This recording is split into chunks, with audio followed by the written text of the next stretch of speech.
जय जगन्नाथ सांग मैंने आज हूँ 28 तारीख एवं आज अध्याय 1 एवं श्लोक 37-38 यद्यापते न पश्यन्ति लवभत चेतस कुलक्षयकृतं दश मित्रदहे च पातकं कथं न जेनेयमस्यामि पापदर्शनानिव तितु कुलक्षयकृतं दशं प्रपस्वीर जनार्दन।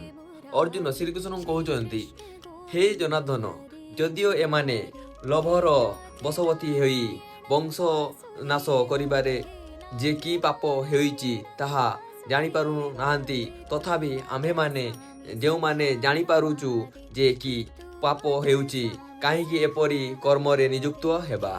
एठारे कुहाଯାଇଛି जे दुर्योधन प्रकृतिर लोक माने जानी पारु नाहांती वंशर नाश करिबारे लागिचंती किंतु अर्जुन तो जानी पारुचंती तो जानी जानी केमिति पाप करिवे बोली श्रीकृष्ण कहते। जय जगन्नाथ। आज श्लोक एतिकी शेष होला। देखा नेक्स्ट ब्लॉग रे। जय जगन्नाथ।